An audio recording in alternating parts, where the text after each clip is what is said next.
Please don't skip the video. একবার চিন্তা করে দেখুন, আপনি একটানা 36 ঘন্টা ডিউটি করে কোথাও বিশ্রাম নিতে ঢুকছেন, তখনও আপনি জানেন না আপনার সাথে কি অমানসিক বর্বর অত্যাচার হতে চলেছে। কিছুক্ষণ পর আপনি যখন ঘুমে আচ্ছন্ন, তখন আপনার শরীরের ওপর মর্মান্তিক পাশবিক অত্যাচার চলছে, আর আপনি বাঁচার প্রচণ্ড চেষ্টা করছেন কিন্তু পারছেন না। এবং এটাও জানেন যে কেউ সাড়া দেবার নেই, কেউ আপনাকে সাহায্য করার নেই, কারণ সারা শহর তখন নিস্তব্ধ, সবাই তখন ঘুমোচ্ছে নির্বিঘ্নে। এই মুহূর্তে আপনার কি মনে হবে? এই মুহূর্তে আপনি কি করবেন? ভিডিও শুরুতে আপনাদেরকে শোনাবো সোশ্যাল মিডিয়ায় ভাইরাল হওয়া কিছু অডিও ক্লিপ। শুনুন কি বলছে ওরা।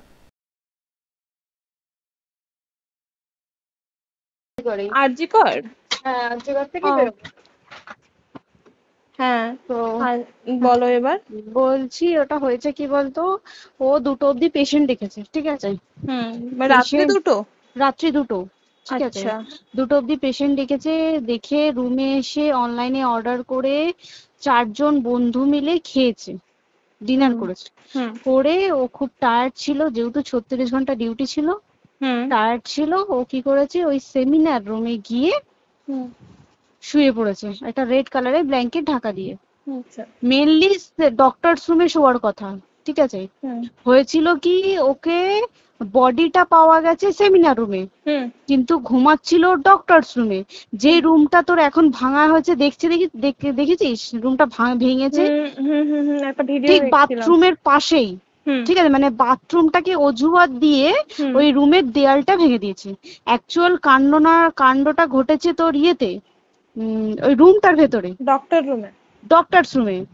অন কলে নিশ্চয়ই একজন থাকবে না, ওরা জুনিয়র সিনিয়র মিলিয়ে থাকে। এমনকি থার্ড ইয়ার একজন থাকবে, সেকেন্ড ইয়ার একজন থাকবে, প্লাস ফার্স্ট ইয়ারের ইন্টার্নশিপরা যারা থাকে তারা ইন্টার্নরা থাকে। আর চেস্ট এমন একটা ওয়ার্ড হচ্ছে, কোভিড এর পর থেকে প্রায় হামেশাই সবার শ্বাসকষ্ট হচ্ছে, মানে আসছে মানেই শ্বাসকষ্ট হচ্ছে। আর চেস্ট ওয়ার্ড আর চেস্ট মেডিসিন দুটোই পাশাপাশি ওয়ার্ড, ঠিক আছে। তো কেউ কি শুনতে পায়নি? কেউ শুনতে পায়নি। ওটাই তো আমি ওই দিনকে ওটাই ভাবছিলাম। এবার দেখ, ধস্তাধস্তি করাতে একটা নিশ্চয়ই চিৎকার হয়, একটা ভায়োলেন্ট হয়, বুঝতে পেরেছিস? তারপরে আবার কি, যে 4জন ওর সাথে খেয়েছে তারা কোথায়? তারা কেন মিডিয়ার সামনে আসছে না? তাই তো, তারা কেন আসছে না? তোমার ওই দিন ডিউটি ছিল না রাতে? ওই দিনকে আমি নাইটে ডিউটি করছিলাম। আচ্ছা। আমি নাইটে ডিউটি করে এসেছি, আমার লাস্ট নাইট ছিল।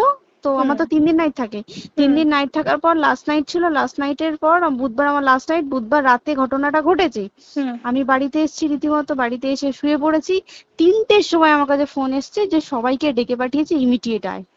তখন গিয়ে দেখি আরজিকরে এই অবস্থা, পুরো গোটা হাসপাতালকে ডেকে পাঠিয়েছিল। গিয়ে দেখি পুলিশ ছয়লা, মানে। আর ওকে যেভাবে, আমি তো বডিটা দেখেছি রে, মানে আমাদের এখনো পর্যন্ত চোখ থেকে নামছে না।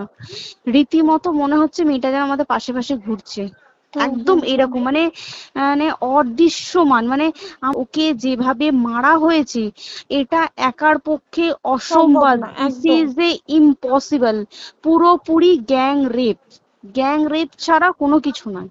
আর শুধুমাত্র রেপ নয়, রেপ হলো, করলো, ছেড়ে দিল, ঠিক আছে, ওকে রীতিমতো মার্ডার করেছে। মানে হিসেব মতো যা বুঝছি, মানে তোমার কথাতে, ওটা হচ্ছে ওর ওই বন্ধু বান্ধব মেবি জড়িত। এক্স্যাক্টলি, হয় ওর বন্ধু বান্ধব কেউ, ঠিক আছে, মানে 4জনের মধ্যে কেউ, আইদার ওকে এমন কিছু করতে বলতে। দেখ, বড় বড় কোম্পানিতেও তো এরকম হয়, মানে হয় তুমি আমার সাথে কম্প্রোমাইজ করো, নয় তুমি চাকরি ছেড়ে চলে যাও, হয় তো। এখানেও সেরকম কিছু একটা হয়েছে। যাকে যে ক্রাইম করেছে সেও কিন্তু নর্মাল ডক্টর নয়, কিন্তু সেও একটা ভালো পোস্টে র্যাঙ্ক করছে, বুঝতে পেরেছিস? তবেই কিন্তু পুরো ব্যাপারটাকে হসপিটাল চেপে যেতে চাইছে। একদম এই ঘটনাই হয়েছিল আরজিকরের ওই মহিলা ডাক্তারের সঙ্গে, যে হয়তো আমার অথবা আপনার দিদি বা বোন, অথবা যে হয়তো কারোর মেয়ের বয়সী অথবা কারোর নাতনির বয়সী, তার সঙ্গেই হয়ে গেল এই মর্মান্তিক নৃশংস বর্বরতা।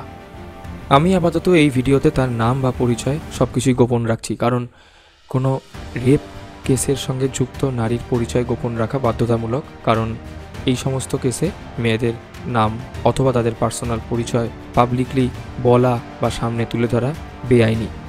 আর এদিকে যারা ধর্ষক, যারা রেপ কেসটা করলো, যাদের জন্য মেয়েটিকে আজ এই নৃশংসতার শিকার হতে হলো, তারা দেখুন সমাজের বুকে বুক ছিটিয়ে ঘুরে বেড়াচ্ছে।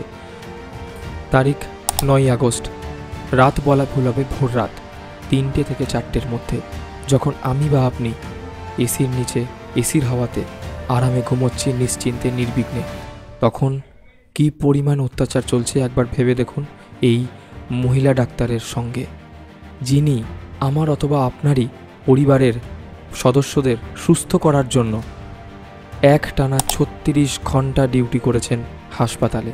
তারপর তিনি সেমিনার রুমে গেলেন বিশ্রাম করার জন্য। ইভেন তিনি রাত 11টার সময় তার পরিবারের সঙ্গে ফোনে কথা বলেন। তার সাথে তিনি ডিনার করেন তার সহকর্মীদের সঙ্গে ওই রাত্রেবেলায়। তারপর তিনি অলিম্পিকের খেলা পর্যন্ত দেখেন নীরাজ চোপড়ার। তারপর তিনি ঘুমোতে যান ওই সেমিনার রুমে। তখনও তিনি জানেন না তার সঙ্গে কি মর্মান্তিক পরিণতি অপেক্ষা করছে।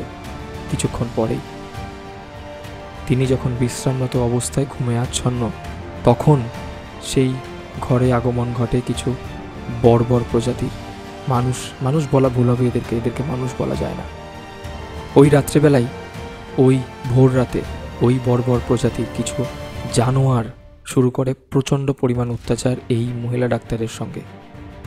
তার পরিণতি হিসেবে পরের দিন সকালে আরজিকর হসপিটালের ওই সেমিনার রুমে সেমি ন্যাকেড বডি পাওয়া যায় এই মহিলা ডাক্তারের।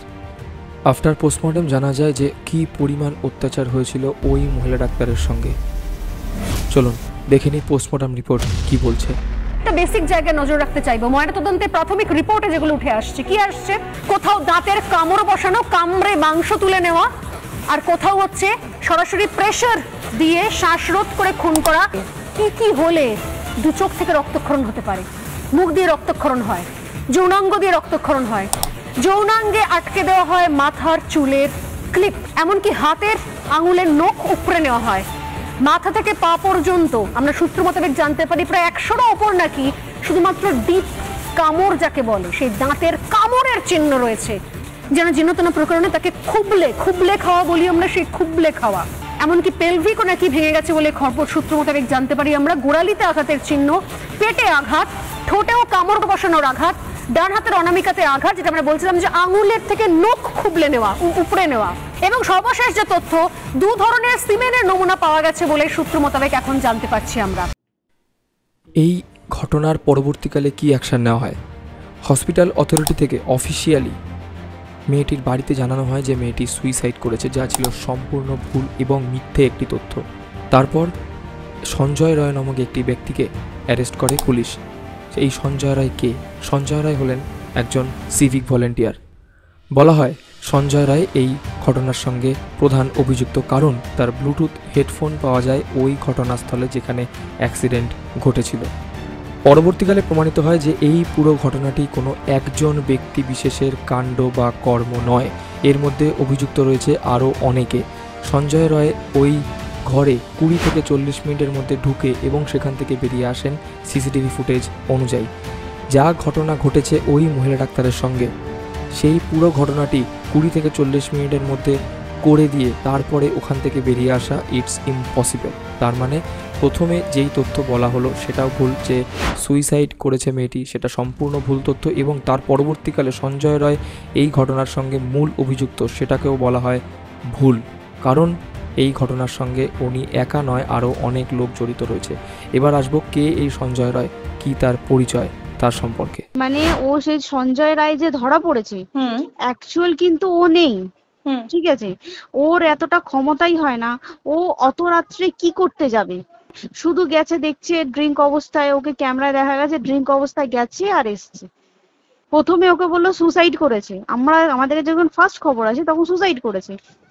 তারপরে যখন হসপিটালে যাই তখন গিয়ে শুনছি নাকি না সুসাইড করেনি, এটা রেপ করেছে, রেপ করে মার্ডার করা হয়েছে। বুঝতে পারলি? এখানে বিশাল বড় একটা গেম চলছে। খুব মানে খুব ওর উপরে খুব ফ্রাস্ট্রেশন ছিল, যারই ছিল খুব ফ্রাস্ট্রেশন ছিল। শুধু ওকে মারিনি রে, রীতিমতো মার্ডার করেছে। ওর যে ক্ল্যাচারটা ছিল, ওর আমি শুনেছি এটা। ওর ইউরিনের রাস্তায় ক্ল্যাচারটা ঢুকিয়ে দিয়েছে, তুই জানিস? মানে কি বলবো, মানে ওকে দেখা যাচ্ছে না, আমরা তো দেখেছি নিজের চোখে, ওকে দেখা যাচ্ছে না। মানে আমরা ওই সঞ্জয় রায় একার পক্ষে সম্ভব না এইসব। তারপরে পোস্টমর্টম রিপোর্টে তুই জানিস ওই আমাদের ভাজাইনা থেকে 150 গ্রাম স্পাম বেরিয়েছে। পোস্টমর্টম রিপোর্ট 150 গ্রাম স্পাম, মানে বুঝতে পারছিস? নট এ ক্যালকুলেটেড, মিনিমাম কম করে 6 থেকে 7 জন করেছে ওকে। সঞ্জয় রয় একজন সিভিক ভলেন্টিয়ার, যার নাকি হসপিটালের ক্যাম্পাসের অহরত্র যাতায়াত ছিল। এতদিন হসপিটালের নজরে পড়েইনি এই ঘটনা। আরও খবর পাওয়া যায় এই সঞ্জয় রয় নাকি পাবলিকের থেকে টাকা নিয়ে তাদের হসপিটালের বেডের ব্যবস্থা করে দিত, যা সম্পূর্ণ বেআইনি। এবং কাদেরকে ব্যবস্থা করে দিত? যেই সমস্ত পাবলিক অনেক দূর দূর থেকে আসেন এবং যারা হসপিটালে বেড পান না, তাদেরকে বেডের ব্যবস্থা করে দিত এই সঞ্জয় রায় টাকার বিনিময়ে। এইগুলো কিচ্ছু দেখতে পায়নি হাসপাতালের অথরিটি। এতদিন কেন এই সমস্ত কেসের বিরুদ্ধে কোনো রকম অ্যাকশন নেয়নি? আজকে যদি এই নৃশংস ঘটনা হসপিটালের মধ্যে না হতো, তাহলে কি আদৌ জানা যেত, চেনা যেত এই সঞ্জয় রায়ের মতো লোকেদের? এখন ইভেন এও জানা যায় যে সঞ্জয় রয় হসপিটালের আভ্যন্তরীণ র্যাকেটের সঙ্গে যুক্ত ছিল। এত কিছু খবর কি আদৌ বাইরে আসতো যদি ওই মহিলা ডাক্তারের সাথে এই ঘটনা না হতো? এতদিন এই ঘটনার এগেনস্টে কেন কোনো রকম প্রতিবাদ বা কোনো রকম অ্যাকশান নেয়নি হসপিটালের অথরিটি? সঞ্জয় রায়কে পুলিশ গ্রেপ্তার করার পর সঞ্জয় রায় জানায় যে পুলিশ যদি চায় তাকে শাস্তি দিতে পারে, কারণ সে এই ঘটনার সঙ্গে মূল অভিযুক্ত। কিন্তু পরবর্তীকালে সঞ্জয় রায়ের মা স্বীকার করেছেন যে পুলিশের প্রেসারে তাকে এই কথা বলতে বাধ্য করা হয়। তাহলে কি সঞ্জয় রায় সত্যিই ছিল একজন স্কেপগোট, অর্থাৎ বলির পাঁঠা, যাকে ফ্রন্ট লাইনে রেখে মেন অভিযুক্তকে এখান থেকে সরিয়ে দেওয়ার চেষ্টা করা হচ্ছিল? এরপর আসবো কলেজের প্রিন্সিপালের বক্তব্যে। কলেজের প্রিন্সিপাল কি বলছেন তার কলেজে এই মর্মান্তিক দুর্ঘটনা সম্পর্কে, এই ঘটনার পরিপ্রেক্ষিতে ওনার কি বক্তব্য, একবার শুনে নেব। Dr. Sandeep Ghosh stepped down as the principal of Kolkata's R.G. Kar Medical College and Hospital on Monday following widespread protests and allegations after the horrific rape and murder of a second-year postgraduate trainee doctor. इसका कारण है मेरा बदनामी हो रहा है social media में, मेरा मुख पे कुछ भी बोली जा रहा है। इसके कारण से और एक ये जो लड़की का डेथ हुआ डॉक्टर, ये लड़की मेरा लड़की जैसा है। एक पेरेंट्स होने का नाते मैं रेजिग्नेशन देना सोचता हूँ, इसलिए मैं दे रहा हूँ मेंटली। मैं I don't like that this should happen to anyone in future. लेकिन मैंने उसको बचाने का कोशिश तो पूरी किया, लेकिन हमारा जो डिपार्टमेंट है, हमारा डिपार्टमेंट चेस्ट डिपार्टमेंट में उसका डेथ हो गया, तो it's really unavoidable. That's why I said These claims, coupled with the recent tragedy, had fueled demands for its removal. Dr. Manas Gumta of the Association of Health Service Doctors demanded that Dr. Ghosh should be brought under police investigation. He said, and I quote, "We have been demanding that no investigation should be done with him being in the chair. Such a heinous crime takes place while you are in the chair and you don't resign immediately. He should have been removed on day one." কলেজের principal resign করলেন তার নিজের পদ থেকে, অর্থাৎ নিজেই নিজের স্বেচ্ছায় পদত্যাগ করলেন। তার কারণ উনি কি দেখাচ্ছেন? जो लड़की का डेथ हुआ डॉक्टर, ये लड़की मेरा लड़की जैसा है। एक पेरेंट्स होने का नाते मैं रेजिग्नेशन देना सोचता हूँ। उन्हीं बोलছেন যে हमने उस लड़की को बचाने का कोशिश किया। हम उनको पूछना चाहते हैं कैसे कोशिश किया, किस तरीके से आपने कोशिश किया? लेकिन मैंने उसको बचाने का कोशिश तो पूरी किया, लेकिन हमारा जो डिपार्टमेंट है, हमारा डिपार्टमेंट चेस्ट डिपार्टमेंट में उसका डेथ हो गया। কিসের ভিত্তিতে উনি বললেন যে ওই মেয়েটিকে বাঁচানোর চেষ্টা করা হয়েছে? আর উনি আরও একটা কথা বললেন, উনি বলছেন যে এক প্যারেন্টস মেরে লড়কি জেসা হ্যায় वो, অর্থাৎ কোনো বাবা তার মেয়ের এই ঘটনার পর কি বলছে যে আমি কাউকে শাস্তি না দিয়ে আমি নিজে পদত্যাগ করে চলে গেলাম। আমি মানলাম যে উনি ওনার কর্তব্যের খাতিরে ওনার মনে হয়েছে যে আমি মেয়েটির গার্জেন হিসেবে আমার উচিত কি আমি কারোকে শাস্তি না দিয়ে, আমি এই ঘটনার আসল সত্যি না জেনে আমি নিজের পদত্যাগ করে দিলাম, আমি নিজের ঘাড় থেকে দায় নামিয়ে দিলাম। ইভেন সেইটুকুতেই ক্ষান্ত নয়, উনি রিজাইন দিয়েছেন তার কিছুক্ষণের পরেই, তার কিছুক্ষণের মধ্যেই ন্যাশনাল মেডিকেল কলেজে উনি রিঅ্যাসাইন করেন। তার মানে যদি কোনো রকম ক্রিমিনাল অ্যাক্টিভিটি সেই কলেজেও হয়, তাহলে কি সেই কলেজ থেকে উনি পদত্যাগ করে অন্য কলেজে যাবেন? আবার নেক্সট কলেজে যদি আবার ওখানে কোনো ক্রিমিনাল অফেন্স হয়, আবার উনি সেখান থেকে পদত্যাগ করে অন্য কলেজে যাবেন। কতবার তিনি পালিয়ে বেড়াবেন, কতদিন তিনি পালিয়ে বেড়াবেন? এইভাবে কি পালিয়ে বেড়ানো যায়? হাইকোর্ট ওনাকে কি বলছে একবার পোস্টটা দেখে নিন। The court asked the state council, why are you protecting him? Record his statement, let him tell whatever he knows. The principal of Arjikar Medical College and Hospital, Professor Sandeep Ghosh, who resigned from his post yesterday, was reassigned to Calcutta National Medical College and Hospital shortly after. Sanjay Roy সম্পর্কে জানা যায় আরও অনেক রকমের তথ্য, যেগুলো সম্পর্কে hospital অথবা কলকাতা পুলিশ কোনো রকম অ্যাকশান তার এগেনস্টে কোনো দিনও নেয়নি। আর আমি এটুকু শিওরলিভাবে বলতে পারি, যদি এই নৃশংস হত্যাকাণ্ড, নৃশংস মার্ডার, নৃশংস রেপ কেস এই আরজিকর মেডিকেল কলেজে না হতো, তাহলে এই কেস জীবনে সঞ্জয় রায়ের এগেনস্টে, সঞ্জয় রায়ের মতো লোকেদের এগেনস্টে কোনো দিন কোনো রকম প্রতিবাদ কোনো দিন হতো না। এটা 100% গ্যারান্টি দিয়ে বলা যায়। তাহলে যদি হতোই, আমি তর্কের খাতিরে যদি ধরেও নিই যে সঞ্জয় রায়ের এগেনস্টে কোনো না কোনো দিন প্রতিবাদ উঠতো, তাহলে এতদিন ধরে এত বেআইনি কাজ, এত ইল্লিগাল কাজ ওর এগেনস্টে যেগুলো করেছে, তার এগেনস্টে কোনো রকম প্রতিবাদ কেন হয়নি? এখানে পরিষ্কার লেখা রয়েছে, he was reportedly involved in a racket within the hospital, extorting money from patients relatives by promising to secure them a bed, according to News 18 report. In cases where a bed was not available in the government hospital, he would charge additional fees to find one nearby nursing home. তার মানে nursing home খুঁজে দেওয়ার জন্য পর্যন্ত টাকা নিত এই Sanjay Roy. Despite being a police officer, Roy would sometimes use his connections to stay in the police barracks and was often seen wearing a Kolkata police t-shirt with a KP tag on his bike. His false authority led many volunteers to believe he was indeed a police officer. কত দিন ধরে এই সঞ্জয় রায় কত ধরনের criminal activity, বেআইনি কাজ করে যাচ্ছিল, তার কোনো রকম রিপোর্ট করেনি কেউ। কিন্তু হসপিটালের অথরিটি অথবা পুলিশ অথরিটি তার এগেনস্টে কোনো রকম স্টেপ এতদিন পর্যন্ত কেন নেয়নি? তার মানে কি, যদি এই কেসটা, যদি এই নৃশংস হত্যাকাণ্ড না হতো, তাহলে কি সঞ্জয় রায়ের মতো লোকেরা চিরজীবনের জন্য পার পেয়ে যেত, যে সারা জীবন লোকের কাছ থেকে টাকা নিয়ে এসে শুধুমাত্র হসপিটালে বেড খুঁজে দেওয়ার জন্য, ইভেন নিয়ারবাই নার্সিংহোম খুঁজে দেওয়ার জন্য পর্যন্ত টাকা নিয়েছে লোকের কাছ থেকে। সঞ্জয় রায় তাই নিজের বয়ানে বলে, if you want you can hang me. তার পোস্ট আপনি এখানে দেখতে পাচ্ছেন। ধীরে ধীরে যত দিন যাচ্ছে তত বেরিয়ে আসছে আরও অনেক সত্যি ঘটনা, যেগুলো প্রথম এই কেসের সঙ্গে বলাই হয়নি।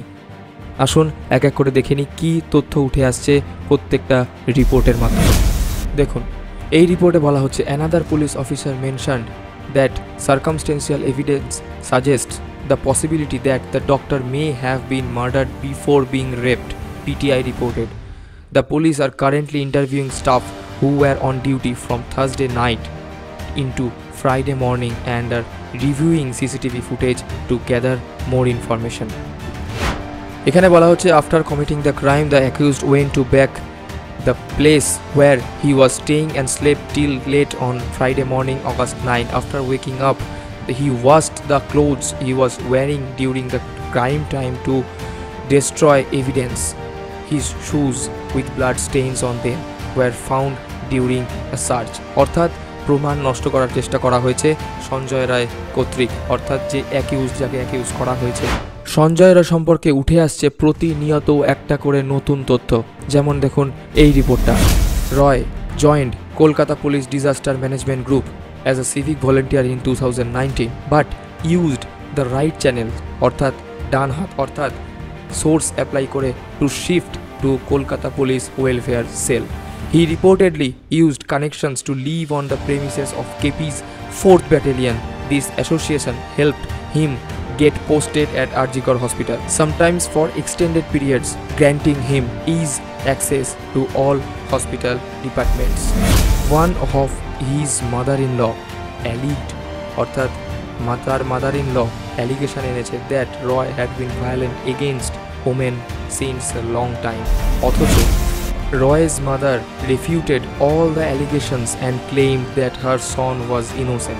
He was framed and was forced to confess the crime under police pressure. My son is innocent. He has confessed to crime under the pressure of police. India Today TV quoted his mother as saying. এখন দেখি এই পুরো ঘটনার পরিপ্রেক্ষিতে আমাদের সরকার বাহাদুর কি বলছেন। আমাদের সিএম বলছেন, I want the police to arrest the culprits as soon as possible. If they are not able to crack the case by Sunday, we will hand it over the CBI. I don't have an issue with the central agency taking over, but its success rate is low. আমাদের chief minister Shrimati Mamata বন্দ্যোপাধ্যায়ের কথা অনুযায়ী রোববার পর্যন্ত পুলিশকে সময় দেওয়া হয়েছিল যে তারা যদি কোনো রকম সুরাহা করতে না পারে এই আরজিকর মেডিকেল কলেজের এই কেসের সম্পর্কে, তাহলে এই সম্পূর্ণ কেসটি চলে যাবে কেন্দ্রের হাতে, অর্থাৎ সিবিআইয়ের হাতে। কিন্তু আজ 14ই আগস্ট, আজ হাইকোর্টের রায় অনুযায়ী, হাইকোর্টের বিচার অনুযায়ী আজ 14ই আগস্ট এই পুরো কেস, পুরো এই আরজিকর মেডিকেল কলেজের রেপ অ্যান্ড মার্ডার কেস চলে গেল আমাদের কেন্দ্রীয় সরকারের অর্থাৎ সিবিআই এর হাতে। সিবিআইটা হয়েছে, সিবিআইটা একমাত্র আমাদের জোরেতেই সিবিআইটা এসছে। দেখ, কম বেশি আমরা সবাই ঘুমাই, কম বেশি আমরা সবাই জেগে থাকি, জেগে তো থাকি, তাতে কি কেউ শুনতে পায়নি? তার কি একদম ভায়োলেন্স ছিল না? যদি কেউ না শুনতে পারে তাহলে ওর খাবারে কেউ কিছু মিশিয়েছিল, তাই কি না? সেটাও পোস্টমর্টম রিপোর্টে মানে লিক করছে না যে কেন খাবার ও তো খাবারটা খেয়েছিল, সেটা তো নিশ্চয়ই পেটেই ছিল, পেট থেকে তো বমি করে বের করে দেন, সেটা তো ফরেনসিক রিপোর্টে কিছু বলবে। আর তুই জানিস না, দেনার দেন মানে ধর পোস্টমর্টম রিপোর্ট আসতে 3 দিন সময় লাগে, ও যেদিনকে মরেছে ঠিক তার পরের দিনকে বিকালবেলা পোস্টমর্টম রিপোর্ট বার করেছে, মানে বডি বার করো আর পোড়াও, 10 সেকেন্ডের মধ্যে বাড়িতে নিয়ে গেছে, তারপরে বডি পুড়িয়ে দিয়েছে।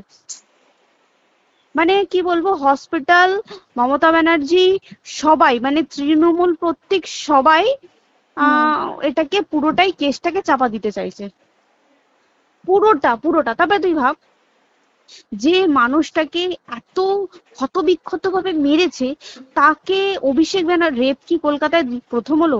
নয়, বিভিন্ন জায়গায় বিভিন্ন ভাবে রেপ হয়েছে, ধরা পড়েছে, ফাঁসি হয়েছে কি জেল হয়েছে। অভিষেক বন্দ্যোপাধ্যায় কেন বললো জাস্ট তোর কি বলে এনকাউন্টার করতে? মানে কি সঞ্জয়কে যদি এনকাউন্টার করে পুরো কেসটা চাপা পড়ে যাবে, একদম স্টুডেন্টরা ঠান্ডা হয়ে যাবে। আর আমরা সেটা মানবো না, আমরা সেটা হতেই দেব না। তাতে যদি চাকরি মানে আরজিকরটাকে সিল করতে হয় তাতেও আমরা রাজি আছি, সিল করে দেওয়া হোক, আরজিকর সিল করে দেবে মনে হচ্ছে যদি ঠিকঠাক ভাবে। এবার ওই জন্য আমাদের দাবিতে সিবিআই এসছে। এবার তুই একটা কথা বল, যখন দেখতে পাচ্ছে মমতা ব্যানার্জি যে কলকাতা পুলিশ আমাদের জন্য কিছু করতে পারছে না, আমরা কিছু মানতে পারছি না, 7 দিন ধরে বার করতে পারছে না, তাহলে সেটা 2-3 দিনের মধ্যে কেন হ্যান্ড ওভার করে দিল না? তাই কি না? তারপরে দেখ, পিডব্লিউডি একটা লো পোস্টের মানুষ, মানে যারা ভাঙচুর করে, মানে সিমেন্টের যারা কাজ করে তাদেরকে পিডব্লিউডি বলে। এবার পিডব্লিউডির নিশ্চয়ই হায়ার অথরিটি থেকে অর্ডার এসছে তবেই ওরা গিয়ে ভেঙেছে। ওরা নিশ্চয়ই পাগল নয় দুম করে গিয়ে কোনো গভর্নমেন্ট প্রপার্টি ভেঙে দেবে। অর্ডারটা কে পাস করলো যে এখনই চেস্ট ওয়ার্ডটাকে ভাঙতে হলো? সিবিআই আসা পর্যন্ত অপেক্ষা করতে পারতো। কারণ আজকে অত বড় বিক্ষোভ হবার কারণ কি হচ্ছে? একটাই কারণ, যে মেয়েটি মারা গেছে ঠিক আছে, কিন্তু তাকে এত বেশি মলেস্ট করে, এত বেশি রেপ করে বা বেশি ওকে মেরেছে, তার কি কোনো প্রতিবাদ নেই? তুই কোথায় সেফ পাবি তুই আমাকে বল? তুই ধর চাকরি ছেড়ে, আজকের সরকারি চাকরি ছেড়ে তুই প্রাইভেটে যাই, প্রাইভেটও তো তাই একই অবস্থা। একদম প্রায় 5 ঘন্টা হয়ে গেছে সন্দীপ ঘোষ সিবিআই দপ্তরে রয়েছেন এবং সন্দীপ ঘোষ জেরার মুখোমুখি হয়েছেন। গ্রেপ্তার হতে পারেন, হয়তো সন্দীপ ঘোষ নাও হতে পারেন, কিন্তু এই মুহূর্তে সন্দীপ ঘোষকে ডিটেইন করে নিয়ে আসা হয়েছে। বিস্তারিত এই মুহূর্তে, বেশি সময় ধরে জেরা করা হচ্ছে। আজই গ্রেপ্তার হতে পারেন, আজই গ্রেপ্তার হবেন সন্দীপ ঘোষ। অপদার্থ, অশিক্ষিত, যে 9 বার অভয়ার নামটা পর্যন্ত বলে দিয়েছিল, তাকে কে প্রিন্সিপাল করে মাথায় বসিয়েছে জানা নেই, কিন্তু এই অশিক্ষিত সন্দীপকে টানা জিজ্ঞাসাবাদ করছে সিবিআই।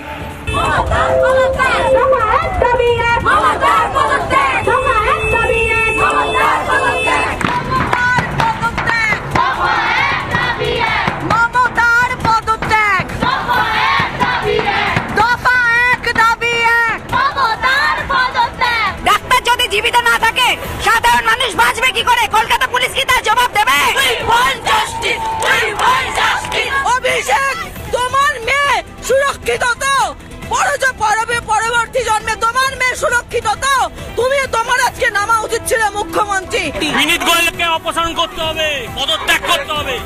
বাঁচতে গেলে বিনীত গোয়েলকে অপসারণ করে দিতে হবে। দেশটা তোমার বাপের নয়, রক্ত দিয়ে সিপিএমকে তাড়িয়ে তৃণমূল এসছে। এবার এই তৃণমূল কারা যায়, আমরা দাঁড়িয়ে আছি রক্ত দিয়ে।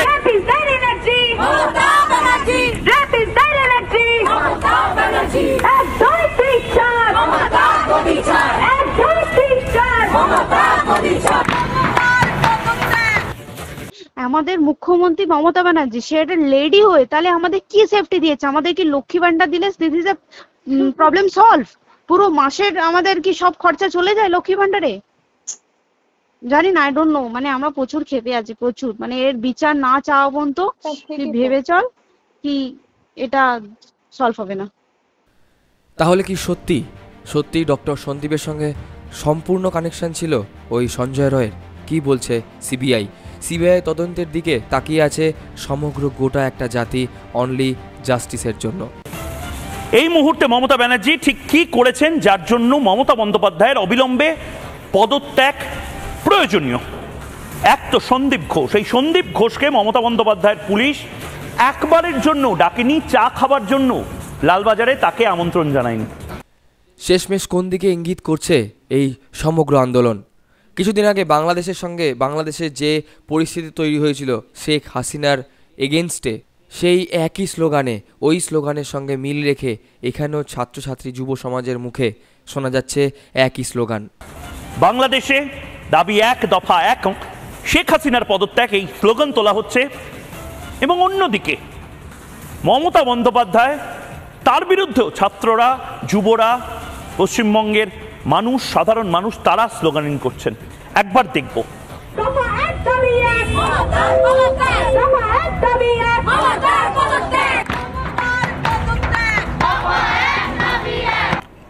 আমাদের রাজ্যের রাজ্যপাল যে সন্দীপ ঘোষকে, যে ডক্টর সন্দীপ ঘোষকে নিযুক্ত করেছিল ওই অধ্যক্ষের পদে, সে কি বলছে এই ঘটনার পরিপ্রেক্ষিতে? ये जो मास मूवमेंट चल रहा है और उसके साथ এই বাংলাতে বহু মানুষ বলছেন, কিছু আমলা, কিছু আইএএস অফিসার, আইপিএস অফিসার, কিছু সরকারি আধিকারিক, এই সন্দীপ ঘোষদের মতন যাদের অ্যাপয়েন্টমেন্ট আপনি করেছেন, তারা এর সাথে যুক্ত এবং তারা সরাসরি ট্যাম্পার করছে এভিডেন্স। আপনি কি ব্যবস্থা নিচ্ছেন? আদৌ ব্যবস্থা নেবেন? আর কবে নেবেন? I have received complaints from various sources. The public, the doctors, medical students, the paramedics, the nurses.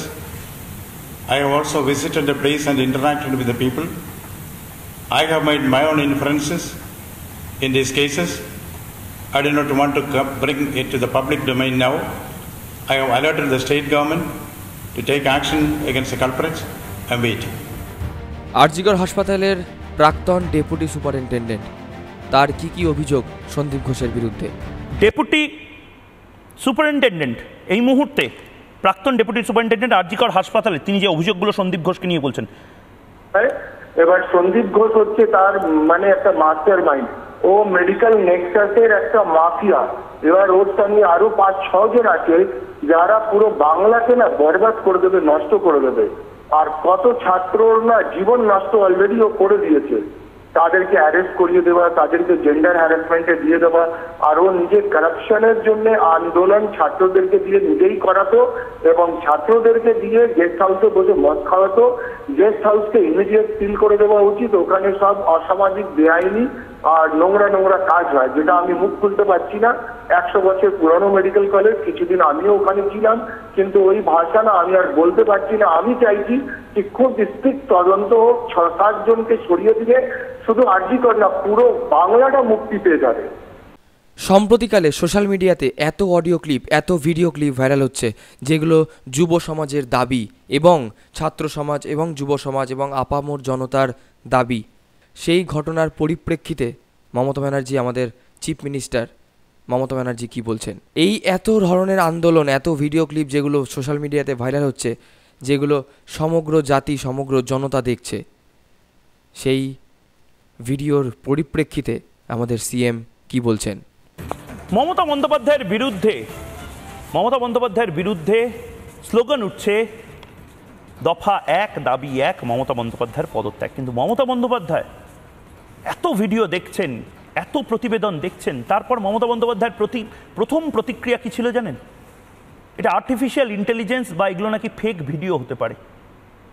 আমি জানি না আমি ঠিক বলছি কিনা, কিন্তু এখন যে প্রতিক্রিয়া মমতা বন্দ্যোপাধ্যায় দেখাবো সেটা আসলে আর্টিফিশিয়াল ইন্টেলিজেন্স দিয়ে বানানো না। রাজ্যের মুখ্যমন্ত্রী, মাননীয় মুখ্যমন্ত্রী, তিনি এটা আসলে নিজে বলেছেন, এবং এটা শুনুন একবার। ভিডিও দেখুন, দেখলেই পতাকা দেখতে পাবেন। ভিডিওগুলো দেখুন না, ভিডিওগুলো পাননি আপনারা? ভিডিওগুলো দেখলেই পেয়ে যাবে। এত আইএকে দিয়ে, এআইকে দিয়ে উল্টোপাল্টা সবার মুখ দিয়ে আর যা তা বলাচ্ছে, তৈরি করে ফেক ভিডিও। এটা ক্রাইম নয়? এগুলো তো ধরা পড়বে একদিন। অসত্য জিনিসটা বিশ্বাস করতে আমি মানুষকে অনুরোধ করছি, প্লিজ বিশ্বাস করবেন না। সোশ্যাল নেটওয়ার্কে আজকে ম্যাক্সিমাম ফেক ভিডিও চলছে। আপনারা দেখলেন, তথ্য দেখলেন, আমি যেই সমস্ত তথ্যগুলো ভিডিওতে দেখালাম, আশা করি সম্পূর্ণ ভিডিওটা দেখেছেন। যদি এই ভিডিওটা দেখে আপনার এখনও মনে হয় যে ও আমি একা গিয়ে কী করবো, এতজন তো আন্দোলন করছে, করুক না। রাজ্যব্যাপী, দেশব্যাপী আন্দোলন ছড়িয়ে পড়েছে। বিভিন্ন মেডিকেল কলেজে, সরকারি বেসরকারি সমস্ত মেডিকেল কলেজে আন্দোলন চলছে। We want justice. আপনি কি এখনও ঘরে বসে রয়েছেন? আপনি এখনও ঘরে বসে ভাবছেন ও সবাই করছে, আমার একার জন্য কিছু ঠেকে থাকবে না, আমি একা না গেলেও কোনো ব্যাপার না, গেলেও কোনো ব্যাপার না। এবার সময় এসছে, চিন্তাভাবনাটাকে বদলান, চিন্তাভাবনাটাকে পাল্টান। আপনি ভাবুন যদি আপনার পরিবারের কারোর সাথে এই ঘটনাটা ঘটতো। ইভেন আমি একা নয়, সোশ্যাল মিডিয়াতে প্রচুর ভিডিও রয়েছে যারা এই ঘটনার এগেনস্টে প্রতিবাদ করছে। আর তার পাশাপাশি এরকমও অনেক পাবলিক রয়েছে, অগুন্তি পাবলিক রয়েছে যারা শুধুমাত্র ফেসবুক, হোয়াটসঅ্যাপ পোস্টে লাইক দিচ্ছে, পোস্ট শেয়ার করছে, পোস্টে কমেন্ট করছে যে উই ওয়ান্ট জাস্টিস, মেয়েটার সঙ্গে খুব খারাপ হয়েছে, আমি চাই মেয়েটির সঙ্গে যারা এরকম করেছে তাদের শাস্তি হোক। অবশ্যই আমাদের সবার একটাই টার্গেট যে যারা এরকম নৃশংস অত্যাচারটা করেছে এবং মার্ডার করেছে তাদের সবার যেন চরম থেকে চরমতম শাস্তি হয়, দৃষ্টান্ত স্বরূপ হয়ে থাকে ভবিষ্যতের প্রত্যেকটা জেনারেশনের কাছে যে এই রকম অপরাধের এইটাই শাস্তি হওয়া উচিত। সব মানলাম, কিন্তু আপনি কি ঘর থেকে বেরিয়ে আন্দোলনটা করছেন? আপনি কি পাড়ার মোড়ে দাঁড়িয়ে এই ছবিটার, ওই মেয়েটির ছবি অথবা কিছু অন্তত স্মরণ করে মোমবাতি জ্বালিয়েছেন? আপনি কি ওই মেডিকেল কলেজের ছাত্রগুলোর সঙ্গে হেঁটেছেন যারা এই উই ওয়ান্ট জাস্টিসের জন্য দিন রাত এক করে আন্দোলন করছে? ঘর থেকে একটু বেরোন, একটু আন্দোলনে সামিল হন। আজকে 14ই আগস্ট, জানি না কজন আপনারা ওই আন্দোলনে যাবেন, ওই মিছিলে যাবেন, কিন্তু আমার তো ইচ্ছা আছে যাওয়ার, এবং আমি যাব। যদি খুব ঝড় বৃষ্টি না হয় আমি যাব। আজকে 14ই আগস্ট রাত 11:55 সময় একটু ঘর থেকে বেরিয়ে আন্দোলনে সোচ্চার হন, একটু নিজের গলাটা যোগদান করুন যে উই ওয়ান্ট জাস্টিস। আপনার পরিবারের যদি কেউ ওরমভাবে অত্যাচারিত হতো, এরকমভাবে মার্ডার হতো, আপনার কি মনে হতো? আপনি কি তখনও ঘরে বসে লোকের পোস্টে লাইক করতেন? যাই হোক, আমার এটুকুই বলার ছিল, উই ওয়ান্ট জাস্টিস। আমি বলছি, আপনারাও বলুন, এবং যত তাড়াতাড়ি সম্ভব সবার মধ্যে ছড়িয়ে দিন। যদি আপনার কোনো বন্ধু বান্ধবের মনে হয় যে এই জিনিসটাই মনে হয় যে আমি একা গিয়ে কি করব, তাদেরকে ভিডিওটা দেখান যে কি লেভেলের অত্যাচার হয়েছে। আমার ভিডিও শুধুমাত্র আমার ভিডিও নয়, আরও অনেক ভিডিও রয়েছে সোশ্যাল মিডিয়াতে। সেই ভিডিওগুলো দেখুন, এই পুরো খবরগুলো দেখুন, এই খবর সম্পর্কে সচেতন হন। আজ 14ই আগস্ট, কাল 15ই আগস্ট, স্বাধীনতা দিবস চলেই আসলো। আজকে 2024-এর 15ই আগস্টে দাঁড়িয়েও নারীদের কি এতটুকু স্বাধীনতা নেই যে হসপিটালে রাত্রেবেলা একা একটা সেমিনার রুমে একটু বিশ্রাম নেবে? যে 36 ঘন্টা কন্টিনিউ আমার আপনারই পরিবারের সদস্যদেরকে সেবা করে, সদস্যদেরকে সুস্থ করে তোলার জন্য 36 ঘন্টা ডিউটি করার পর সেমিনার রুমে গিয়ে একটুখানি বিশ্রাম নেওয়ার জন্য গেছিল, তার কি ওইটুকু স্বাধীনতা নেই? তাকে ওইটুকু সময়ের জন্য লোকের গ্যাদারিংয়ের মধ্যে থাকতে হবে, আরও 2-4 জনকে সঙ্গে নিয়ে থাকতে হবে যে যদি আমার কিছু হয়ে যায়। 2024-এ দাঁড়িয়েও যদি এই ধরনের চিন্তাভাবনা মানুষকে ভাবতে হয়, মহিলাদেরকে ভাবতে হয়, নারীদেরকে ভাবতে হয়, তাহলে কিসের দুর্গাপুজো, কিসের ভারত মাতা? কোথায় সেই নারীর প্রতি শ্রদ্ধা যাই হোক, আজকের ভিডিও এই পর্যন্তই। দেখা হবে নতুন কোনো কন্টেন্টে। ততক্ষণ পর্যন্ত ভালো থাকবেন, সুস্থ থাকবেন, ভালো রাখবেন। আর একটা কথা, পুরুষত্বটা ওই এক জায়গায় নয়, আরও অনেকভাবে দেখানো যায়। যেইভাবে এই মেয়েটির ওপর ওই বর্বরগুলো পুরুষত্ব প্রমাণ করেছে, তাকে পুরুষত্ব বলে না, তাকে পশুত্ব বলে।